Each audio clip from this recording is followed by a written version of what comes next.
Semua bisnis apapun itu juga, sektor manapun itu juga harus Anda telateni.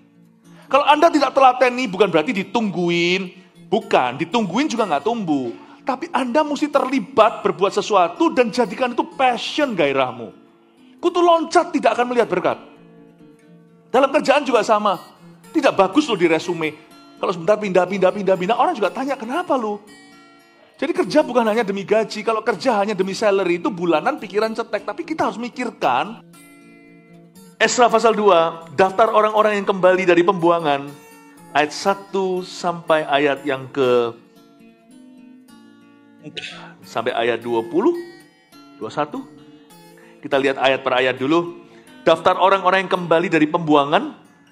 Inilah orang-orang provinsi Yehuda yang berangkat pulang dari pembuangan, yakni para tawanan yang dahulu diangkut ke Babel oleh Nebukadnezar, Raja Babel, dan yang kembali ke Yerusalem dan ke Yehuda, masing-masing ke kotanya. Tunggu sebentar, saya kasih background story. Latar belakangnya begini. Esra itu di zaman penutupan Perjanjian Lama. Bangsa Israel kan berdosa sama Tuhan. Lalu mereka dijajah oleh negara Babel atau Babilonia. Rajanya namanya Nebukadnezar. Buang mereka, bawa mereka lah ke negaranya yang pinter-pinter dicomot semua. Daniel, Sadrak, Mesak, Abednego. Itu loh yang dimasukkan ke perapian. Dan juga Daniel masuk ke gua singa. Tapi yang cacat, yang lemah semuanya ditinggalkan. Sehingga akhirnya Israel yang kita kenal hari ini itu, dahulu waktu ditinggalkan oleh sebagian besar penduduknya karena mereka diangkut ke tempat ke negeri pembuangan, maka tempat yang disebut tanah perjanjian itu hanya menjadi sarang lalat, sarang penyamun. Jadi 70 tahun lewat, berarti udah lewat berapa generasi, Raja Kores yang mengalahkan Babilonia, Persia taklukkan Babel. Lalu Raja Kores itu bukan orang Yahudi, tergerak untuk umat Tuhan. Kalian pulanglah, bangun bait suci. Ternyata Raja Kores itu digerakkan oleh firman yang tertulis di Yeremia. Waktu itu administrasi panitera negara, termasuk orang-orang Israel yang ada di dalam pemerintahan. Sepanjang 70 tahun itu banyak histori. Yang kita tahu kan Daniel, Sadrak, Mesak tadi. Tapi tahukah Anda termasuk Ratu Esther, Mordekai itu sudah masuk ke zaman Persia. Babilonia kalah. Nah, itu semua orang-orang Yahudi dalam sejarah. Tuhan itu pelihara mereka. Selama 70 tahun di tempat pembuangan, sama seperti Allah Musa memelihara bangsa Israel 40 tahun di padang gurun. Oke, kasih sedikit latar belakangnya supaya Anda mengerti. Tapi sekarang kairos momen telah tiba. Kaki Dian dikembalikan. Tuhan bisa marah, murka, tetapi Tuhan pasti akan memberikan kesempatan kedua. Maka Tuhan menggerakkan hati non-Yahudi. Seorang raja yang merupakan penjajah. Dia tergerak, bisa kasihan sama negara jajahannya. Gak tanggung loh ya, gak hanya memberi teken surat izin untuk mereka pulang, siapapun mau kembali, disupport, didukung bahkan oleh dana negara. Gak tanggung, bahkan dulu harta yang dirampas oleh Nebukadnezar, lalu dirampas sama Persia, kan kalah perang nih. Harta itu dibalikin, dikembaliin sama ke umat Israel. Ajaib ini. Tangan Tuhan atas umat pilihan. Harta yang mereka kira sudah lenyap, sirnah, naas, dikembalikan. Itu gak pernah terdengar sih dalam dunia bisnis sekarang. Orang itu, papanya makan uang keluargaku. Nanti cucunya kembaliin ke aku. Itu gak pernah dengar. Itu dibalikin. Singkat cerita, Tuhan menyerukan lewat nabi. Kita tahu nabi-nabi itu yang ada Nabi Zakaria, Nabi Hagai, Zakaria, Maleaki. Berseru, baliklah, kembalilah ke tanah kelahiranmu. Balik untuk bangun bait suci. Kembali. Tuhan punya gawean, Tuhan punya misi, Tuhan punya tujuan. Kalian tidak boleh hidup nyaman. Di Rusia, di Perancis, di Jerman. Orang Yahudi, orang Israel harus balik ke tanah sucinya. untuk bangun bait Allah. Sebagian nurut, sebagian tidak. Nah, inilah daftar orang-orang yang nurut. Inilah daftar orang-orang yang memberi diri dipakai oleh Tuhan. Karena pemakaian Tuhan tidak bisa paksaan. Meskipun Tuhan itu berdaulat, berkuasa, Yunus pun tidak bisa lari dari panggilan. Tapi Tuhan tidak pernah memaksa orang. Orang tidak taat pasti ada konsekuensinya. Tetapi orang yang taat pada Tuhan akan melihat imbalannya. Namun demikian Tuhan tidak pernah memaksa. Ujungnya Yunus juga bertekuk lutut dan mau dipakainya. Meskipun ngomel-ngomel perjalanannya. Tuhan tuh gak pernah paksa. Nah, inilah orang-orang yang suka rela memberi diri, pakailah aku Tuhan. Inilah daftar orang-orang yang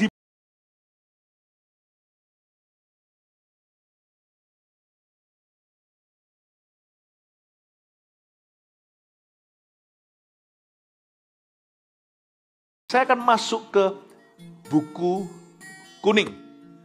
Apa namanya? Yellow Pages. Kalau anak-anak muda sekarang nggak ngerti. Kita yang ngerti berarti kita mulai berusia. Yellow Pages itu buku telepon itu loh. Dan informasi. Ya, bisnis ada page sendiri. Nanti yang rumah tangga ada juga. Kita mulai masuk ke nama-nama. Tapi saya mau tunjukkan pada Anda. Siapa-siapa saja yang Tuhan bisa pakai. Anda akan terkejut loh. Ternyata Tuhan bukan pakai santo dan santa.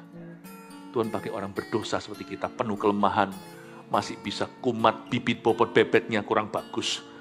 Tuhan bisa pakai siapapun. Sungguhan pepatah itu, Tuhan pakai yang mau. Bukan pakai yang mampu. Dan kepada yang mau, Tuhan kasih kemampuan. Itu sungguhan. Nanti waktu saya bacakan, mungkin saya nggak bisa bacakan semua. Karena nama-nama ini masing-masing itu ada maknanya. Orang Yahudi itu nggak pernah iseng. Orang Yahudi itu nggak seperti kita orang Indonesia. Ini orang Indonesia itu sekarang misalnya ya, tergantung kelahiran tahun berapa ya. Tahun-tahun tertentu, generasi milenial sekarang, nama-namanya juga sulit sekali. Contohnya ya, kalau ada kebetulan, tidak ada kesengajaan. Wah, Jeffrey Xavier von Dalmar. Panggilannya Sinyo.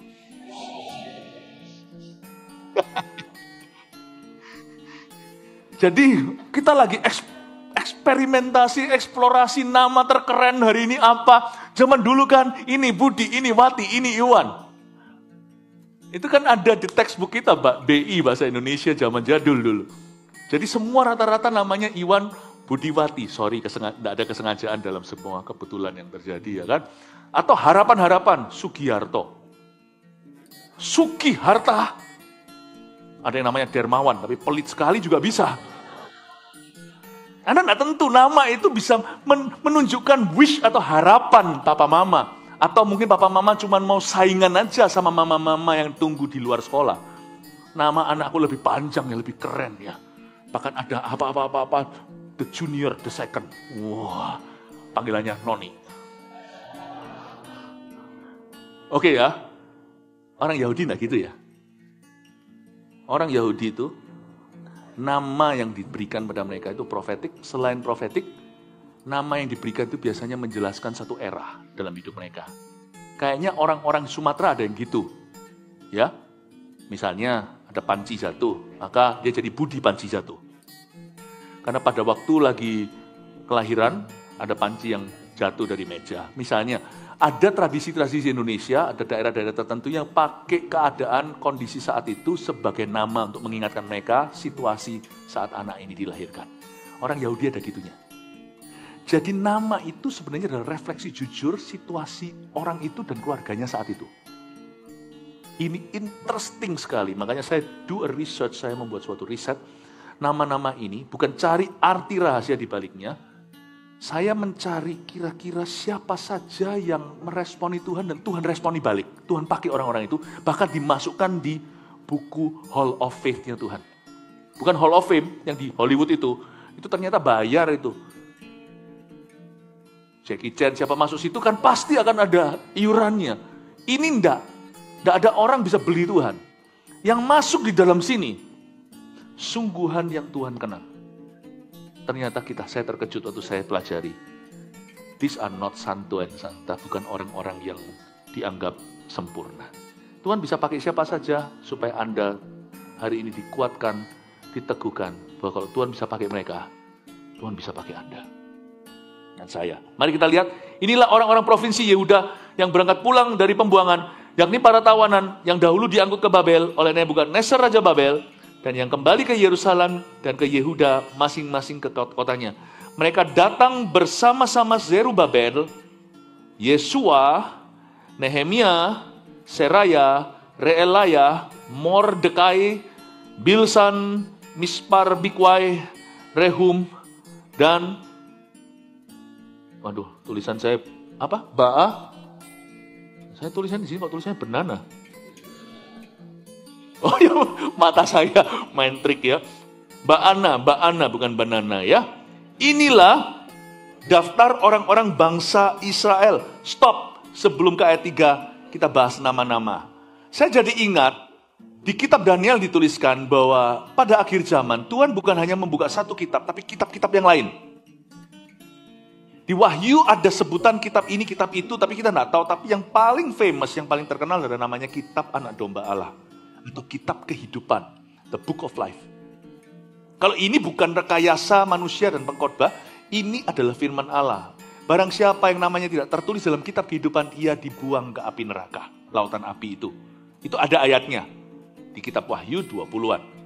Nah, kalau Anda baca di kitab Daniel, ada kitab-kitab lain.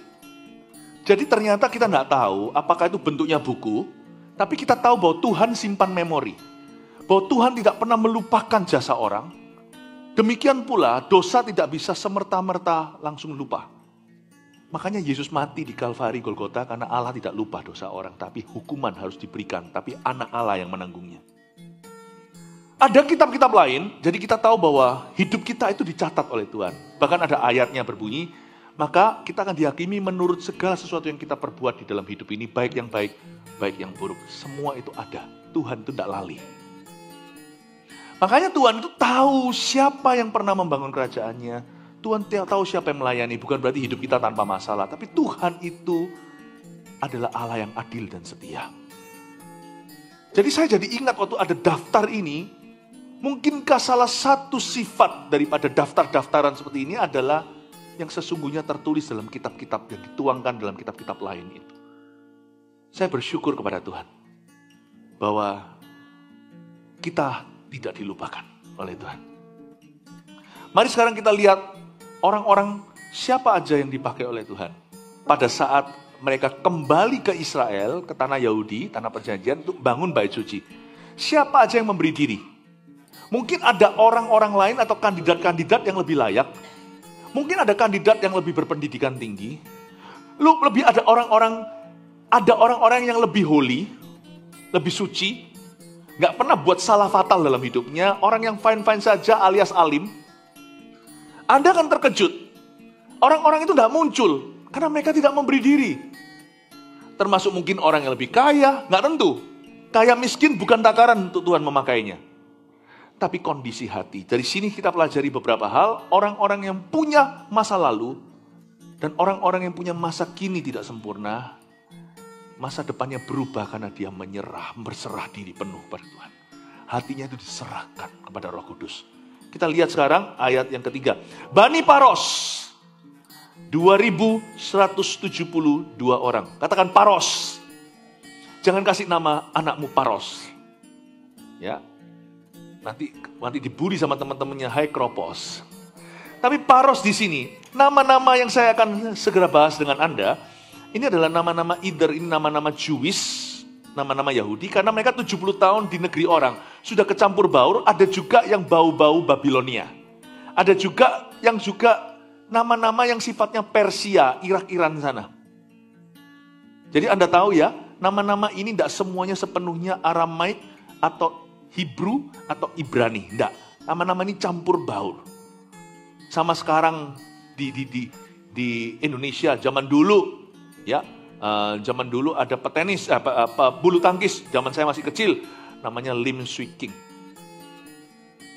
Tapi nama-nama sekarang bahkan keturunan Tionghoa di Indonesia mungkin disamarkan. Misalnya saya-nya dia Tan ya, jadi setan gitu ya. Mungkin misalnya Tante Leong. Enggak ya, itu tante bukan saya ya, Tan. Nggak ngerti ya, sudah ini joke yang nggak lucu memang. Misalnya Tantan ya, misalnya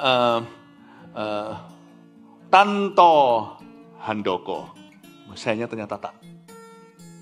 Nama-nama yang sudah bukan Tionghoa, tetapi masih bercampur baur. Jadi supaya Anda ngerti ya, ini nama-namanya campur-campur. Ini orang-orang dari segala budaya. Tuhan tidak peduli apa budayamu. Kerajaan sorga itu multinationalities. Apa sukumu? Kita harus bertobat dari tradisi-tradisi kesukuan yang menentang firman. Mau itu suku A, B, C, semuanya ada benernya, ada salahnya. Kebenaran kita adalah firman. Di dalam Kristus tidak ada Yahudi, Yunani. Kalau kita bangun tembok yang sama Nehemia, kita satu suku kerajaan sorga. Jadi kalau Anda melihat misalnya hari ini di Israel, ada beberapa tentara-tentara muda itu, ada yang blond, rambutnya itu rambut pirang. Ada juga yang kelihatannya lebih kayak, ada juga yang berkulit hitam seperti Afrika. Itu mungkin dari zaman-zaman dulu Ratu Sheba datang. Ya, mungkin zaman itu Salomo, saya tidak tahu, Salomo begitu banyak istrinya. Jadi tidak masalah. Sebenarnya disebut Yahudi dalam firman. Dalam itu mereka itu bukan kepada rasnya, tetapi mereka menyembah Allah Israel. Jadi mereka itu pengertiannya begitu. Kristen jauh lebih lagi. Kekristenan tidak usah kembali ke Yudaisme. Kita tidak usah ciptakan tiba-tiba sulap seluruh ruangan ini seperti kita Israel. Orang Israel modern pun sekarang tidak seperti itu. Kekristenan tidak usah regres, tidak usah mundur, malah harus maju. Dalam kekristenan justru ada Yahudi, Yunani, budak, merdeka. Tidak ada semuanya itu. Dalam Kristen kita dipersatukan segala suku, bangsa, bahasa untuk satu tujuan, amanat agung Yesus Kristus sampai Yesus datang kembali. Oh haleluya, kasih tepuk tangan untuk Tuhan. Alright. Kalau tadi di kebaktian sebelum ini saya jelaskan sifat-sifat orang yang mau dipakai Tuhan. Nggak boleh bertele-tele segalanya. Saya tambahkan susulan. Orang dipakai Tuhan itu tidak nafsu perpecahan. Karena kalau dia dipakai Tuhan, dia tahu dia bukan Tuhan. Dia butuh orang lain dipakai Tuhan. Lebih banyak orang dipakai Tuhan, dia lebih happy. Dia lebih senang. Alright, mari sekarang kita bahas nama-nama yang sebagian Yahudi, Babilonia, Persia. Inilah peradaban zaman itu yang tidak termasuk timur. Negeri timur seperti Asia, China, bahkan Indo-China, sampai kesukuan hari ini seperti yang ada di pulau-pulau di seluruh Asia Tenggara, belum ada di dalam sejarah Alkitab, tidak dimasukkan. Ya, tapi inilah boleh mewakili peradaban seluruh dunia. Mari kita baca dari nama-nama ini, kita bisa mendapatkan rema. Aku bisa melihat hidupku di dalam silsilah atau daftar ini. Dan kita bisa diberkati dengan pesan ini. Kalau mereka dipakai Tuhan, aku juga dipakai Tuhan. Paros artinya kutu. Jangan kasih nama anak Paros. Kutu loncat. Berarti ini ada dari Bani Paros ada 2.172 orang. Ada segitu ribuan dari puak atau dari kelompok atau dari family-nya. Ini adalah tipe orang yang loyalitasnya sumbunya pendek. Kutu loncat itu orang yang gak bisa komitmen. Kawin sebentar, 7 tahun cerai. Bergereja, 5 tahun pindah. Kutu loncat. Tapi saya rasa ini kutu loncat yang bertobat. Karena kalau dia masih kutu loncat, Tuhan gak bisa pakai dia. Apapun juga kalau kita gak komitmen, gak bisa jadi besar. Gak bisa jadi berhasil. Gak bisa mendalam. Anything you do, apapun itu juga. Hari-hari ini kan banyak orang berangan-angan. Aku kalau bisa punya bisnis yang aku mulai, lalu saya lepaskan. Udah suruh orang lain jalankan. Ya semua orang juga maunya gitu. By the way, gak ada bisnis itu.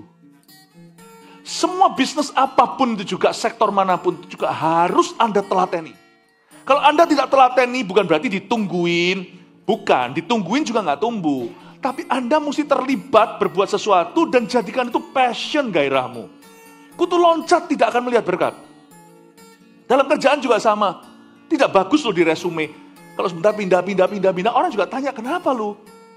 Jadi kerja bukan hanya demi gaji, kalau kerja hanya demi salary itu bulanan pikiran cetek. Tapi kita harus mikirkan reputasi untuk anak nanti kita bisa teruskan dan kita bisa harus mempertanggungjawabkan kepercayaan kalau bisa melihat itu sebagai sebuah karir berkepanjangan.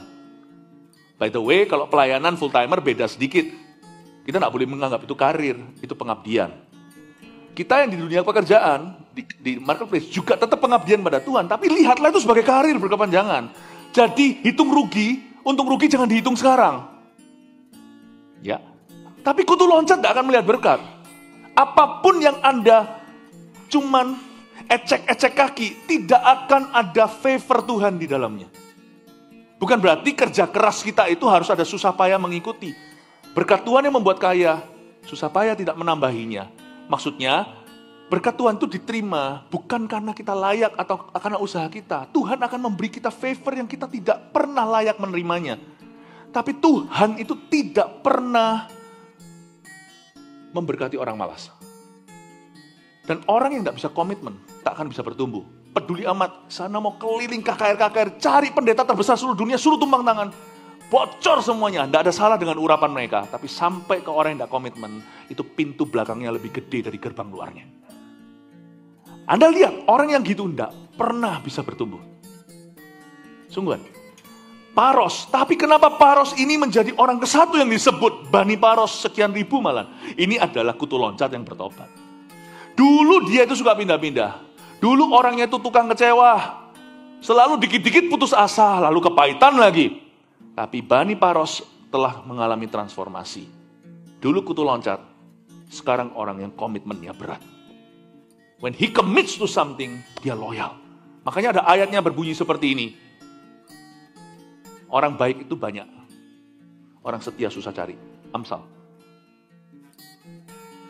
Coba Anda lihat ya, orang baik tapi dia nggak pernah awet. Tempat itu satu tempat. Lompat. Baik sih. Lompat. Kasihan dah, yang ngikuti dia di belakangnya itu loh, 1000 sekian orang itu loh. Anak cucunya itu loh, kasihan. Kutu loncat tidak akan pernah, bukan hanya kutu loncat itu merugikan dirinya, dia akan merugikan belakangnya. Karena mereka mendapatkan patron yang salah tentang kehidupan. Jadi saya lihat di sini, Tuhan memakai seseorang yang dulunya kutu loncat, Paros itu. Seorang yang tukang lompat. Tapi hari ini Tuhan memakainya. Kalau ada di gereja kita, dulu adalah kutu loncat. Bahkan dalam bergereja pun dulu adalah kutu lompat. Berhenti. At some point, you have to make a choice dalam hidupmu. Hai Bani Paros, Tuhan mau memakaimu untuk mendatangkan perubahan nyata dalam kehidupan orang-orang di sekelilingmu. Paros ada 2172 orang. Yang berikutnya, Bani Sefaca. 372 orang. Kata Sefaca ini, Yahweh has judged. Atau Yahweh sedang menghakimi. Saya tidak tahu apa yang terjadi saat baby Sefaca ini. Sebelum dia nanti turun-temurun ada 372 orang kerabat semua duluran. Apa yang terjadi saat kelahirannya? Saya nggak tahu. Tetapi kayaknya rumah tangganya atau situasi hidupnya, dia itu pernah mengalami penghakiman Allah. Pernah mengalami hukuman Tuhan. Tahukah Allah kita itu Maha Pengampun? Dia sesah yang dia cintai. Dia pasti akan mendisiplin yang dia kasihi. Tapi Allah kita tidak pernah selamanya murka. Untuk sementara saja murkanya. Tapi untuk selama-lamanya kasih setianya. Bani Sefaca itu artinya Allah sedang menghukum kami. Yahweh is judging us. Tapi hari itu mereka masuk dalam silsilah Hall of Faith, masuk dalam daftar pahlawan. Inilah daftar orang-orang yang sedang dipakai Tuhan. Mungkin kita pernah dihukum sama Papa, tapi sekarang Papa percayakan perusahaannya. Bukan karena kesalahanku, tapi bagaimana aku bangkit dari kesalahan. Saya rasa di dalam sejarah Bani Sefaca ini, di dalam rumah keluarga mereka, pasti ada cerita bagaimana mereka berbalik dari jalan dosa, dan Tuhan memberi kesempatan lagi. You see, tidak semua pembangun bait suci itu tangannya suci. Dulu pernah kotor. Saya bisa buktikan juga di kitab Mazmur, bukan pembangun bait Allah, tapi di zaman Daud. Ada yang namanya Bani Korah. Kalau Anda baca itu, ya, kalau nggak salah ya, Mazmur 42 coba saya cek ya. Nggak usah dibuka, saya aja yang buka. Itu bukan ditulis sama, mana, Mazmurku kok hilang? Siapa ambil Mazmur saya? Iya, tahu nggak? Seperti rusa rindu. Itu yang cipta bukan Daud loh. Itu keturunan Korah, Datan Abiram, yang papanya itu dihukum Tuhan, ditelan hidup-hidup oleh tanah karena memberontak sama Musa. Terhadap Musa. Korah, Datan Abiram, ada babynya yang luput. Berubah menjadi pemazmur, seperti rusa rindu sungaimu, jiwaku rindu engkau. Jangan lihat kesalahanmu di masa lalu, asal Anda mau berbalik dari itu. Sekalipun mungkin masa lalu Anda pernah selingkuh. Kalau Anda tidak selingkuh lagi, yang penting jangan lagi. Tertangkap basah karena perzinahan, wanita itu diberitahu Yesus, aku bukannya menutupi dosamu loh ya. Yesus tanya, siapa mereka yang mau menghukummu? Tidak ada Tuhan, aku juga tidak hukum kamu, karena hukum kamu percuma, karena aku tidak senang dengan kematian orang fasik. Aku lebih bangga dengan pertobatan orang berdosa. Yang kurindukan adalah kehidupanmu berubah. Go and sin no more, pergi dan jangan berbuat dosa lagi. Mungkin di sini dulu pernah tidak jujur korupsi di perusahaan. Lalu Anda datang ke GMS, Anda dipulihkan. Jangan forever merasa tidak layak, kecuali kalau masih mencuri ya. Sepatutnya merasa demikian. Asal kita mau berbalik arah, tobat itu bukan berarti nggak pernah berdosa atau sempurna. Tobat itu artinya berbalik 180 derajat. Tadinya jalan kanan, sekarang kembali kiri. Atau tadinya jalan ke utara, sekarang ke selatan. Itu artinya tobat. Bani Sefaca ini adalah keluarga yang pernah dihukum sama Tuhan. Individu atau family. Tapi hari ini orang kedua yang disebut pembangun bait suci. Ini bait apa sih? Ini bait yang nanti 500 tahunan kemudian dijalani oleh anak Allah, Yesus Kristus. Ini yang dibangun sama mereka, nanti direnovasi sama Herodes. Ya, Herodes mau ngambil hatinya masyarakat. Ini nanti dibangun zamannya Hagai, Sakaria, Malaki. Ini semuanya Zerubabel, Yosua, imam besar. Lalu habis itu nabi-nabinya tadi itu, nabinya sudah Esra, Nehemia. Ini yang membangun bait suci ini nantilah tempat di mana Yesus bersihkan dari para penyamun dan pedagang tukar uang. Yang bangun, tok, yang pulang. Yang bangun itu adalah keluarga yang pernah dihukum sama Yahweh. Look at forgiveness. Orang kalau berkata perjanjian lama itu kejam. Allah menghukum isinya. Baca, saya baca. Keluarga yang pernah dihukum. Kalau mereka berkata Yahweh is judging us, itu tidak main-main. No play-play. Itu berarti mereka sudah di label anak Korah. Itu kalau sudah di label gitu tidak enak. Yudas Iskariot, turun-temurun, tanahnya pun properti tidak ada yang mau beli sampai hari ini di Israel menjadi tempat biarawan. Tidak ada orang berani beli tanah darah itu. Tempat dia gantung diri. Keturunan-keturunannya sudah tidak mungkin bisa. Sekali dicap anak koruptor, matilah sudah. Tapi dalam Tuhan tidak ada kata terakhir. Insan yang mau bertobat. Tuhan akan memakaimu seperti periuk yang jatuh, yang hancur di tangan pejunan. Dia bentuk bukan menjadi bejana yang tadi. Karena setelah orang berbuat salah tertentu, tidak akan pernah bisa sama lagi. Tapi Allah bisa membentuknya menjadi bejana yang baru. Kalau sana mau mengikuti cara Tuhan. Saya lihat di sini, ini bukan kitab orang-orang diampuni loh ya. Ini kitab-kitab lain yang ditulis di Daniel itu, ini adalah kitab orang-orang yang dipakai, bukan diampuni saja. Tuhan tidak pernah mengampuni kita sampai kita menerima pengampunan, sampai kita dinolkan, diriset lagi dari dosa. Tuhan kalau berkata, aku mengampuni, dia melupakan. Dan kalau dia lupakan, kau jangan ingatkan dengan dosa yang sama. Dan kalau Tuhan sudah berkata, aku lupakan, Tuhan biasanya lanjutkan, aku akan memakaimu. Secara luar biasa. Musa itu seorang pembunuh. Dipakai menjadi seorang deliverer, menjadi seorang yang melepaskan bangsa. Paulus membunuh Stefanus. Daud membunuh Uria. Mereka masing-masing nada, ada noda dan cacat celah. Tapi Allah itu begitu baik. Kalau orang itu sungguh-sungguh bukan berarti tanpa proses ya. Udah waktu itu prosesnya gila. Paulus juga begitu lupa ngalami detoks ilahi sampai dia akhirnya hunter tahu. Artinya dia yang dulu berburu sekarang diburu. Sekarang dia diburu oleh orang Yahudi. Ditolak oleh orang Yahudi. Dan disiksa oleh orang-orang Yunani. Bukannya tanpa proses ilahi. Orang-orang yang saya sebutkan ini. Tapi kalau orang bertobat, cerita hidupnya sampai akhir hayatnya itu bisa beda. Kalau diserahkan ke tangan si pejunan. Sefaja menjadi orang kedua yang tok bangun bait suci yang dijalani Yesus Sang Mesias. Waktu saya baca gini itu ada harapan. Siapa di sini yang merasa bersalah dalam hal tertentu? Kayaknya masa mau sih orang kayak aku ini masa masih ada kesempatan dari Tuhan? Ada! Itu saya baca. Saya senang sekali kalau baca begini-begini itu, saya jadi kenal sesuatu yang lebih dari yang klise seperti Paulus, Petrus, Yohanes. Saya bisa kenal tokoh-tokoh lain Alkitab yang unsung heroes, yang pahlawan tidak dinyanyikan, yang suatu hari di sorga kita bisa tahu, ternyata orang-orang itu ada, pernah hidup suatu hari di bumi. Suatu hari lah, someday in heaven. Saya mau interview orang-orang ini. Saya mau tanya sama mereka, ceritamu gimana sih? Kenapa keluargamu kasih kamu nama itu baby? Allah menghukum kami. Tapi kenapa banimu dipilih? Gak cuman you, 300 of you. Tuhan kalau pilih itu gak cuman pilih sang pendosa yang bertobat. Anak cucunya dipilih lagi sama Tuhan. Saya itu terharu waktu baca begini.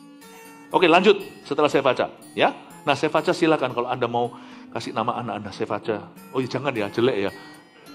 Allah menghukum ya, tetap jangan ya. Gatot kaca aja. Ayat 5, ayat 4. Bani Sefaca sudah 372 orang. Bani Arah 775 orang. Arah di sini artinya bagus sebenarnya. Artinya itu wild ox atau banteng liar. Banteng liar ini bukan bicara tentang sesuatu yang buruk. Ini yang bagus. Banteng di kebudayaan orang-orang Yahudi itu melambangkan otoritas. Maka ia menegakkan tandukku seperti banteng. He exalted my horns like that. Like those of a wild ox. Dalam bahasa Inggrisnya. Berarti Tuhan itu memakai orang-orang yang punya otoritas di masyarakat. Gereja itu kalau dikenan Tuhan itu akan kirim orang-orang yang punya authority. Tuhan akan kirim orang-orang yang sifatnya di dunia itu pejabat, petinggi, orang-orang yang berada di kedudukan otoritas. Dan saya tidak berkata tentang money, tapi bicara tentang kedudukan di masyarakat untuk datang menjadi anak-anak visi. Jadi gereja punya ruang untuk orang lemah, untuk orang kuat, untuk orang miskin, untuk orang kaya. Gereja itu harus menjadi rangkulan Allah bagi semua. Yesus yang mencintai Petrus sang nelayan yang tidak punya apa-apa. Yesus juga mencintai orang muda itu yang kaya. Yang Yesus berkata, kamu tinggalkan semua hartamu, ikut aku. Itu ayat jangan dipakai untuk semua orang ya. Itu hanya pada satu orang itu Yesus berkata seperti itu. Karena Yesus sedang menguji hatinya. Wild ox. Tuhan memakai orang-orang yang punya jabatan tinggi. Jadi misalnya, kalau pesan saya ini sampai ke telinga orang-orang yang merupakan pejabat petinggi, jangan merasa bahwa aku bisa melayani seperti apa. Susah mendapat tempat. No. Selalu ada tempat. Anda berada di posisi itu, lakukan kehendak Tuhan. Dan pasti ada sesuatu yang Anda bisa lakukan dan kerjakan di posisi Anda untuk demi kerajaan Allah. Esther contohnya, ratu dia menggantikan si Wasti. Ratu Wasti tidak menghargai, disuruh raja datang, nggak mau. Mentang-mentang dia rasa aman dengan posisinya, dipecat sama raja. Gantilah Esther. Ratu Esther itu. Dia hanyalah anak gadis dusun, tapi karena dia punya mentor yang baik, ya, dia punya seorang sida-sida raja yang mempersiapkan beauty kontesnya, tapi orang itu berbelas kasih pada Esther. Ratu-ratu lain itu semuanya itu yang bakalan ikut dalam sayembara, siapa jadi ratu raja pengganti Wasti. Semua ambil berlian diamondnya, Esther enggak, menurut mentornya. Dia enggak cari itu. Raja melihat, sekalipun dia bukan yang paling cantik, ada inner beauty yang menarik, ada sebuah karisma Seorang wanita yang takut akan Allah. Dipilihlah Esther.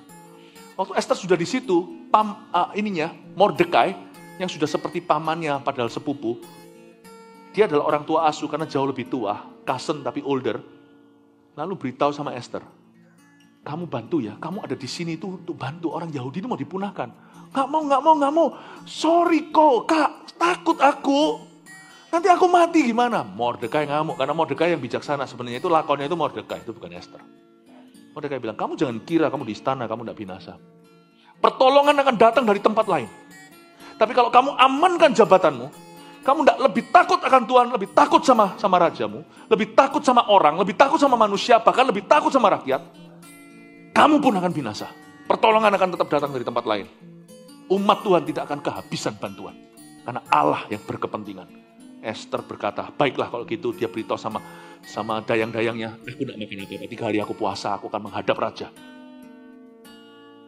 Saudara tahu, kalau Anda adalah seorang pejabat petinggi, kalau Anda Kristiani, God has a mission for you. Jangan mencintai jabatanmu melebihi mencintai Tuhanmu. Wild ox belongs to God. Otoritas tanduk banteng itu milik Allah. Allah memberimu tanduk bukan supaya Anda menyeruduk. Anda memberimu tanduk untuk membantu pertama-tama dalam profesimu untuk membela yang lemah, menegakkan keadilan, tapi pasti ada sesuatu seperti Esther demi kerajaan Allah, demi umat pilihan. Pasti ada. Jangan heran nanti ke depan, yang nge-share nanti orang dari berbagai macam jalan hidup. Nanti mungkin bisa jadi, yang berbintang nggak pakai uniform seragam mau hari Minggu, itu yang nge-share ke kursi. Saya selalu ingatkan para asyir, be nice. Karena kita ini mewakili Tuhan. Kita harus bawa spiritnya Tuhan waktu kita itu melayani. Sehingga kita itu selalu mencerminkan kasih Kristus. Tapi saya juga beritahu sama jemaat, hati-hati siapa yang kau bentak, asyir. Karena bisa-bisa itu wild ox. Paham ya? Jemaat kita sih tidak begitu. Tapi mungkin jemaat baru. Aku mau kursi itu. Lu nggak tahu gue siapa? Saya beritahu sama asyir tersebut, tahan Pak. Jangan beritahu Anda siapa, nanti Anda berdosa sama Tuhan. Anda cuma berkata, baik, makasih ya sudah. Buka aja, kalau memang kursi itu dia ngotot ke situ, tidak apa-apa. Bayi rohani harus tetap dapat tempat, silakan. Jangan kaget nanti waktu di masyarakat, waktu orangnya pakai seragam, ternyata bintangnya. Yang ngasir kemarin yang dibentak itu. Karena wild ox akan ditemukan di rumah Tuhan.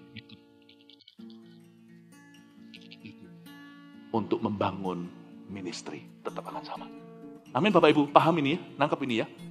Gereja adalah tempat untuk orang lemah, orang kuat, orang berotoritas dan rakyat.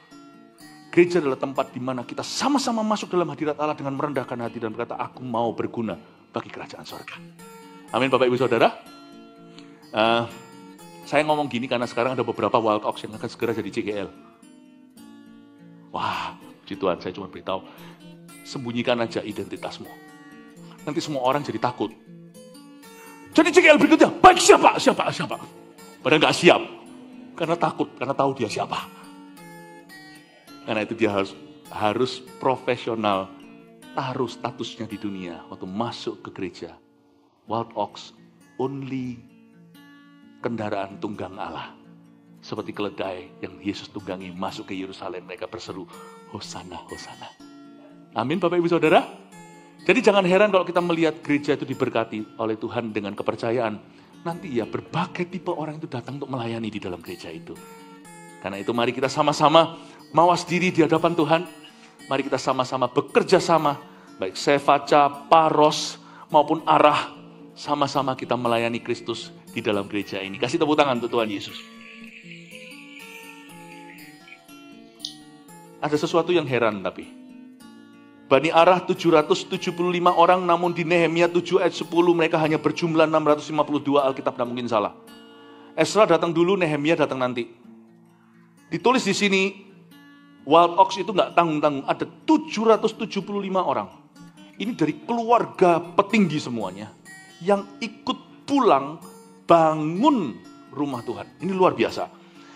775, tapi di Nehemia pasal 7 yang saya sebut tadi, mereka tinggal 652. You want to know why? Sebagian di antara mereka mati. Dari sini saya mempelajari bahwa angka itu bisa terus bergerak, fluktuatif. Hidup ini adalah kesempatan, seperti lagu yang kita nyanyikan. Pakailah untuk melayani Tuhan, karena kita tidak tahu hari esok, itu milik Tuhan. Hari ini jumlahnya 775. Besok mungkin jumlahnya jadi 652. Selalu akan ada orang yang dipanggil sama Tuhan. Hari ini adalah hari kita bisa melayani. Amin, Bapak Ibu Saudara. Ngomong kanan kirinya, panjang umur ya, melayani Tuhan selagi bisa. Tuhan ya. Saya sedih. Karena sedih tapi jangan campur senang. Bahwa setiap tahun itu sebagai gembala sidang dan gembala dengan tim pengembalaan kami. Selalu kita ketambahan orang-orang baru, tapi juga ada orang-orang yang dipanggil Tuhan every year. Kalau yang dipanggil Tuhan itu misalnya hanya simpatisan, lain cerita ya, karena kita kan belum kenal gimana, tapi juga adalah pelayan-pelayan Tuhan yang dipanggil Tuhan. Jumlah kita itu selalu fluktuatif. Bukan soal kehadiran, tapi soal orang-orang yang sudah dalam pelayanan. Please appreciate your life. Hargai kesempatan. Dan hargai rekan pelayananmu. So kita nggak pernah tahu. Itu sudah fakta realita kehidupan. Ada orang yang kita lihat di gereja hari ini, nggak tentu kita lihat minggu depan. Bukan karena mereka nggak datang lagi, ada yang pulang ke rumah Bapa. Hari ini kita bisa melayani shoulder to shoulder, bahu-membahu. 3 bulan lagi, kolega atau teman seperjuanganmu itu mungkin tidak bisa sama-sama melayani bersama dengan. Makanya saya selalu praktekkan, selalu apresiasi, selalu menghargai orang-orang yang melayani bersama-sama dengan kami. Bapak Ibu Saudara, hari itu Wild Ox ditunjukkan sama Tuhan, kenapa simbol kekuatan malah berkurang segitu. Orang kuat pun mati. Orang authority pun tidak akan ada satu pun bisa defying death. Hidup itu kesempatan, kematian itu suatu yang tidak bisa dielakkan. Selama kau hidup, layani Tuhan. Ya, amin Bapak Ibu Saudara. Lanjut beberapa lagi, lalu kita selesai. Oke? Bani Pahat Moab, yakni anak-anak Yesua dan Yoab, 2.812 orang. Itu saya nanti bisa panjang lebar, mendingan saya lanjutkan. Bani Elam 1.254 orang. Lanjut aja. Lain kali itu Bani Zatu 945 orang. Ini aja, Bani Zakai 760 orang. Zakai di sini artinya pure atau murni. Nah, yang ini lumrah sekali. Orang murni hatinya dipakai oleh Tuhan. Itu yang seharusnya jadi standar. Zakai ini bagus. Artinya pure heart. Hati yang murni. Ini yang harus jadi contoh, ini harus jadi standar. Siapapun kita di dunia, mari kita murni waktu melayani Allah. Pemakaian Tuhan itu tidak bisa jauh-jauh dari ini. Buah tidak boleh jatuh jauh dari pohonnya. Pemakaian Allah selalu mengharuskan kita punya kemurnian hati. Bahkan orang yang tidak murni pun harus dimurnikan dulu sama Tuhan. Seperti memurnikan perak, memurnikan emas. Bapak Ibu Saudara, Bani Zakai 760 orang. Bani 642 orang namanya Bani. Bani di sini itu artinya benayah. Ya, benayah. Artinya Yahweh sedang membangun sesuatu. God is building something in my life. Ayat 10 ini saya ingin tekankan. Bani, bahasa yang kita baca di bahasa Indonesia. Tapi Bani di sini artinya benayah, artinya Allah membangun sesuatu. Ternyata melayani Tuhan itu tidak boleh nunggu. Ini adalah waktu Bani ini dilahirkan. Keluarga mereka itu sedang punya proyek besar. Dan itu bukan gereja, bukan kerajaan Allah. Proyek mereka. Mereka sedang punya gawean, mereka sedang punya goal yang belum tercapai. Dan mereka sedang dikejar waktu. Yahweh is building something in my family. Yahweh sedang membangun sesuatu in me. Tapi mereka bisa pulang meresponi. Mereka itu terbuka untuk intervensi dan interupsi ilahi. Jangan pernah kita menjadi orang yang dikatakan dalam perumpamaan Yesus. Ketika Tuhan menyerukan undangan untuk kerajaannya. Hal kerajaan sorga seperti seorang yang sedang pengantinan. Yang sedang ada kondangan. Pernikahan anak domba Allah. Diundangnya yang satu berkata, nanti dulu, aku baru beli keledai baru. Tunggu dulu, aku baru kawin. Aku baru nikah. Tunggu dulu, aku baru beli ladang yang baru. Bani ini adalah artinya Tuhan memang juga sedang membangun sesuatu di keluarga kami. Tapi ketika Tuhan memerlukan, aku drop itu bukan berarti dibengkelaikan. Tapi sembari tangan kanan dan tangan kiri, satu tangan memegang-pegang, satu tangan memegang palu. Aku bangun proyekku, tapi aku juga membangun proyek Allah. Jangan tunggu sembuh, kau baru melayani. Jangan tunggu kita kaya, baru kita memberi. Jangan tunggu nanti setelah aku lulus, baru aku akan melayani Tuhan. Apapun gawean, apapun juga, hai bani-bani, yang Tuhan sedang membangun sesuatu di hidupmu, Anda sedang OTW, Anda sedang punya proyek tertentu yang belum kelar, Tuhan tidak suruh itu tinggalkan, tapi Tuhan suruh kita, sambil kita kerjakan proyek hidup kita, jangan lupa untuk mencari kerajaan sorga dan kebenarannya. Amin Bapak Ibu Saudara. Pemakaian Tuhan tetap terus jalan, tidak berhenti sampai sana. Lalu lanjut lagi, Anda belajar sesuatu, amin? Lanjut lagi ya. Sampai ayat mana nih? Ayat 10, ayat 11. Bani Bebai, 623 orang. Saya tidak bahas yang itu ya. Bebai di sini itu artinya pupil of the eye atau biji mata Allah. Ini adalah orang-orang yang sifatnya anak mama. Ini anak-anak manja. Bebai di sini itu baby. Hey baby. Ini sebutan-sebutan kayak gitu. 623 orang. Gereja, pemakaian Allah, bukan cuma gereja, tapi pemakaian Tuhan at large. Juga Tuhan itu welcoming anak-anak mama. Orang-orang manja.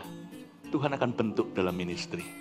Jadi Tuhan itu sangat inklusif, tidak eksklusif. Ya, singkat aja lanjut lagi. Bani Asgad 1222 orang. Bani Adonikam 666 orang. Adonikam ini artinya Tuhan bangkit atau Tuhan sedang bangkitkan aku lagi. Berarti ini kayaknya waktu dia lahir, keluarganya sedang bangkrut atau sedang jatuh. Dia itu dibangunkan lagi, dibangkitkan lagi. Jadi dia tidak nunggu sampai dia sudah bangun total. Sementara dia mulai jalani pemulihannya step 1, step 2, dia sudah melayani Tuhan. Dia tidak nunggu sampai nanti segala sesuatu sempurna. Bani Bikwai 2056 orang, Bani Adin 454 orang, Bani Ater, yakni Bani Hizkia. Garis bawahi Ater di sana ya. Ater di sini artinya kidal. Zaman dulu orang kidal disebut sebagai orang disamakan dengan orang cacat. Makanya sampai hari ini masih ada di culture kita. Misalnya anak kita mau salaman sama om tante, kasih tangan kiri, kasih tangan baik dong. Tangan kanan. Masih ada. Ya nggak apa-apa. Kita ajari sopan santun, salaman tangan kanan. Tapi sebenarnya loh ya, tangan kiri atau tangan kanan sama-sama sopan kok seharusnya menurut saya. Apa yang membuat kanan lebih sopan? Nah kalau anak itu kidal, tangan kirinya kan tangan kanannya dia. Ayo saya buat Anda bingung enggak? Kalau dia disuruh pakai tangan kanan, berarti dia disuruh kasih tangan kirinya dia. Ya sudahlah, nggak apa-apa. Tradisi tetap harus kita hargai. Ayo kasih tangan yang baik. Makanya orang-orang kidal itu adalah outcast dari zaman dulu. Mereka dianggap sebagai orang-orang yang aneh. Tapi Tuhan mau memakai orang-orang yang dianggap aneh. Dianggap beda. Dianggap gak normal oleh masyarakat. Lefty atau kidal, Tuhan mau pakai. Pernahkah Anda merasa bahwa Anda outcast? Aku kok gak bisa seperti kokoku ya. Kokoku itu supel. Ketemu sama semua orang. Aku ini kok rasanya gak sebanyak itu teman. Pernahkah Anda merasa seperti Anda itu aneh sendiri, beda sendiri? Jangan putus asa. Ada tempat untuk Ater dalam kerajaan sorga. Amin Bapak Ibu Saudara. Lanjut lagi sedikit lalu kita selesai. Bani Besai 323 orang. Bani siapa ini? 112 orang. Bani Hasum 223 orang. Bani Gibar. Oke, enggak usah sampai ayat 20, ayat 19 saja, dengan ini saya selesai. Bani Hasum, ini lucu nih. Oke, saya enggak tahu kenapa mamanya kasih nama itu. Hasum ini hidungnya Jackie Chan. Hidung mekar. Itu artinya Hasum. Jadi kalau Anda enggak suka anak Anda, kasih nama Hasum. Artinya hidungmu kayak jeruk keprok.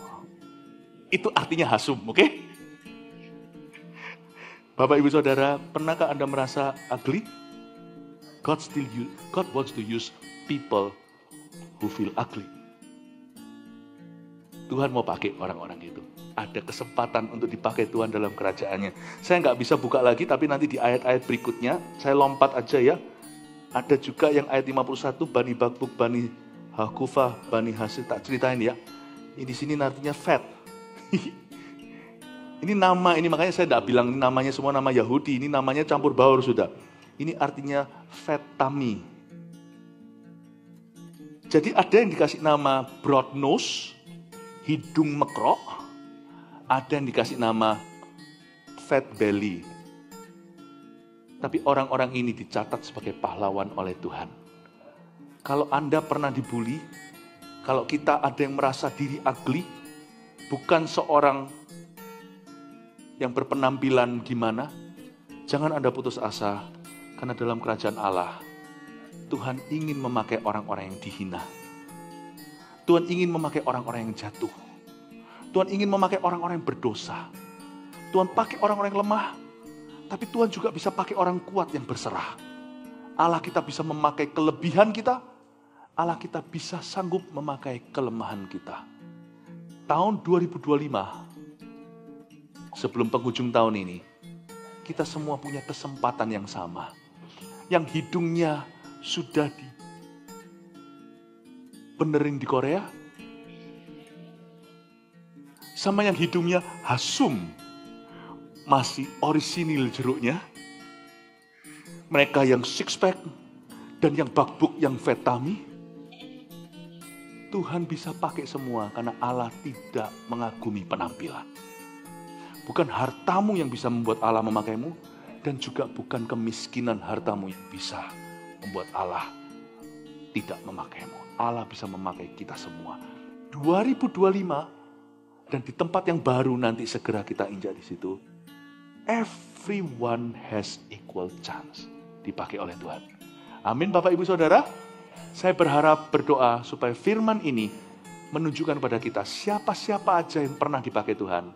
Supaya Anda bisa melihat dirimu di situ sebagai bagian dari orang-orang yang akan dipakainya tahun depan. Yang percaya sama Tuhan akan memakainya, kasih tepuk tangan. Mari kita semua bangkit berdiri.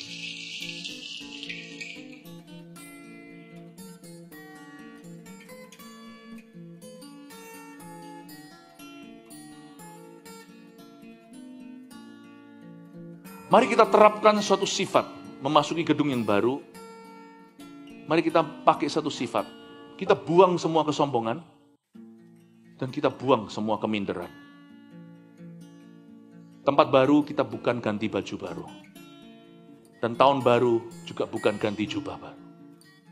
Tapi kita pasang mentalitas baru. Ini berita yang saya bawa hari ini. Mari kita punya mentality yang dipakai oleh Allah.